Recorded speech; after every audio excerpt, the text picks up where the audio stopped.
In 2022, Zomato bought a struggling grocery startup for $568 million. Financial analysts called it a desperate gamble. Fast forward to today, and that startup, Blinkit, is valued at a staggering $13 billion, officially worth more than Zomato's entire core food delivery business. Welcome to the 10-Minute Miracle. To understand Blinkit's success, we have to look at the flaw in traditional e-commerce. Amazon and Flipkart built empires on massive, centralized warehouses located on city outskirts.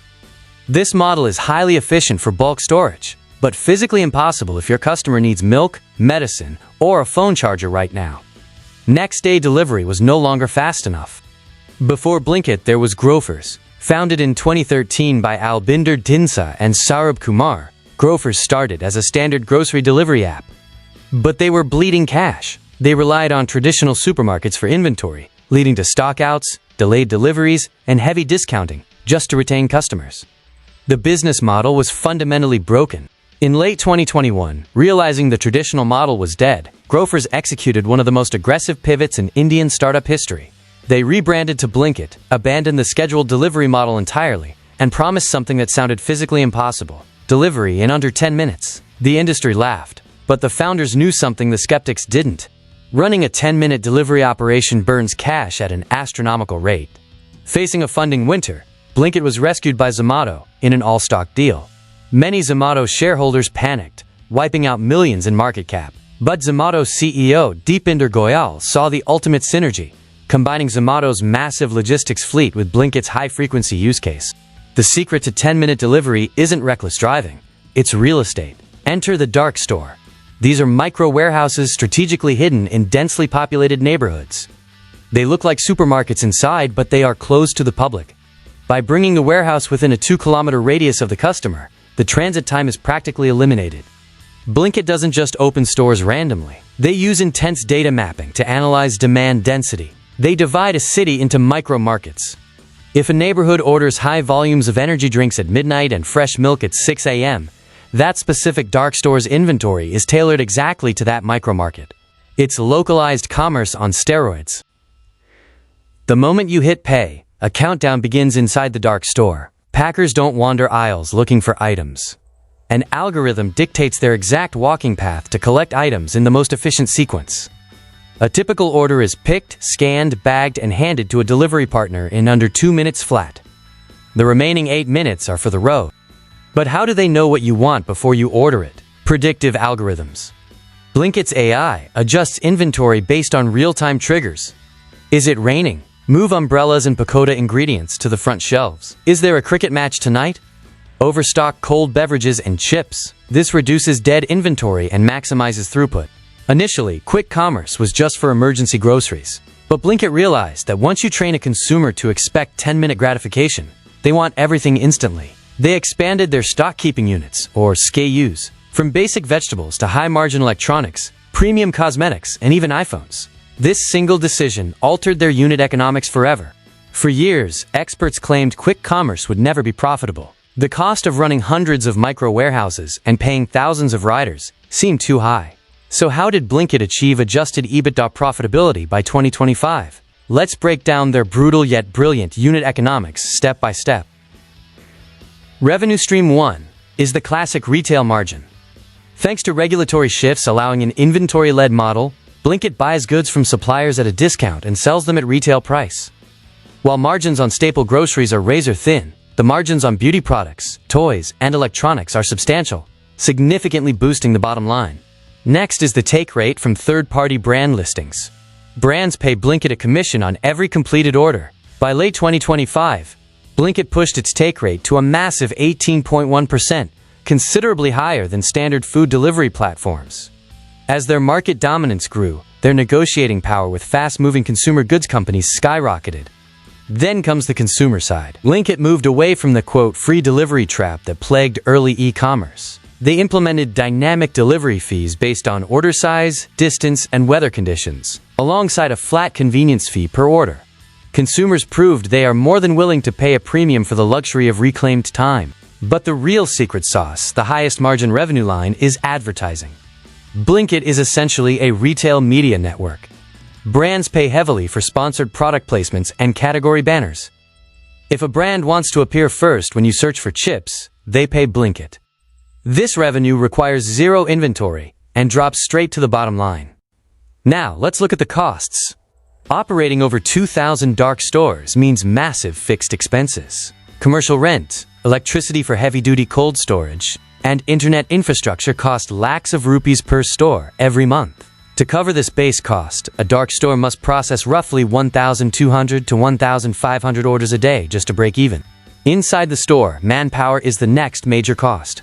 Each location requires about 25 to 30 staff members running in shifts 24/7. Add to this the cost of shrinkage, unsold expired perishables, or damaged goods. Managing this waste is critical. A high shrinkage rate can wipe out a dark store's profitability in a matter of days. The most famous cost is the last mile, paying the delivery partner. By optimizing route density and batching orders together, Blinkit managed to drive the delivery cost per order down to approximately 55 rupees. Because the radius is only 2 kilometers, riders can complete more deliveries per hour compared to traditional food delivery, increasing earnings while lowering platform costs. But all these costs only make sense if the customer spends enough money. The holy grail of quick commerce is average order value, or AOV. Through gamification, clever UI nudges, and expanding into premium categories, Blinkit pushed its AOV above 620 rupees. Higher AOV means fixed delivery costs are absorbed more easily, generating actual profit per unit. This delicate balancing act, increasing AOV, scaling ad revenue, and ruthlessly optimizing dark store throughput, led to a historic milestone. In Q3 FY26, Blinkit reported positive Adjusted EBITDA. They proved that if you achieve high enough local density, the 10-minute delivery model isn't just a cash-burning gimmick, it is a highly lucrative cash machine. Blinkit didn't do this in a vacuum. Their biggest strategic moat is Zomato. Instead of spending billions on customer acquisition, Blinkit tapped into Zomato's existing base of over 20 million monthly transacting users. The cross-promotion inside the Zomato app acts as a massive, free marketing funnel that standalone competitors simply cannot replicate. Furthermore, Blinkit is reshaping the entire FMCG supply chain. Traditionally, brands sold to national distributors, then regional wholesalers, then local shops. Blinkit bypasses this entirely. By partnering directly with consumer brands, Blinkit captures the margins that used to go to middlemen, allowing them to offer competitive prices while retaining higher platform profits. Once you control the digital shelf, you control the customer. Following the playbook of Amazon Basics, Blinkit introduced its own private label products for everyday essentials like tissues, staples, and snacks. Because there is no external brand markup, private labels carry significantly higher profit margins, serving as a massive internal growth lever. To ensure customers don't defect to rivals, Blinkit leverages subscription models. By offering free deliveries over a certain order threshold for members, they incentivize bulk buying. Subscribers order more frequently and spend more per session. It changes consumer psychology from, "I'll use Blinkit for emergencies," to "Blinkit is my primary supermarket." Behind the algorithms is decisive leadership. Deepinder Goyal's willingness to bet Zomato's reputation on a pivot, combined with Albinder Dinsa's execution of the dark store grid, created a formidable corporate alliance. They absorbed the initial public market backlash, focused purely on unit economics, and let the quarterly results silence the critics. The result of this execution is absolute market dominance. By 2026, Blinkit commanded a massive 45% share of India's quick commerce orders. In a hyper-competitive market, capturing almost half the total volume gives Blinkit unparalleled economies of scale, allowing them to negotiate better terms with brands than anyone else in the industry. The closest competitor is Swiggy Instamart, holding roughly 27% of the market. Backed by their own massive food delivery network, Swiggy is a formidable opponent, particularly strong in southern Indian metros. However, Blinkit's aggressive dark store expansion in the north and west has kept them functionally ahead in gross order value.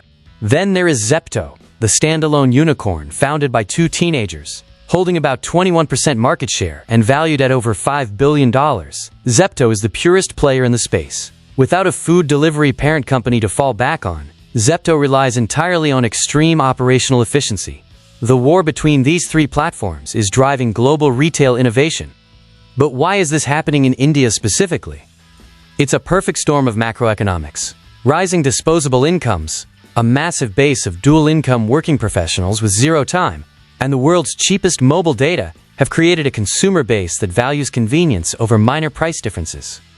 Time has literally become money. The critics argued quick commerce was just a luxury for the top 1% in Mumbai and Delhi. They were wrong. Blinkit's next frontier is Tier 2 India. While the average order value might be slightly lower in these cities, real estate and manpower costs are drastically reduced. As they open dark stores in smaller cities, the total addressable market expands exponentially. Looking ahead, Blinkit is not slowing down.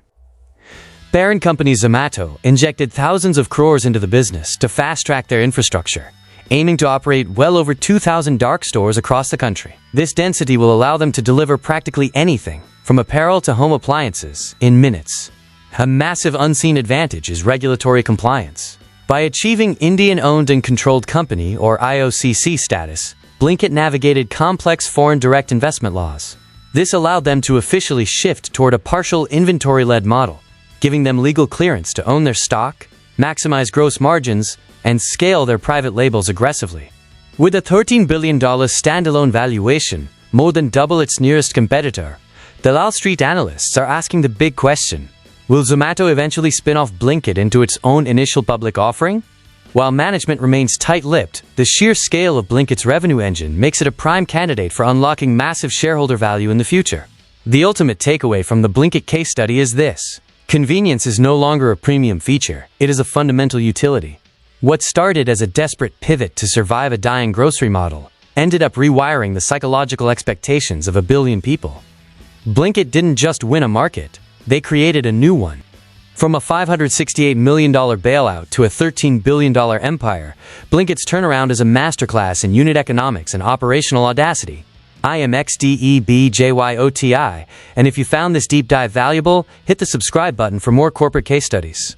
Let me know in the comments below. Do you think 10-minute delivery will eventually bankrupt traditional supermarkets? See you in the next video.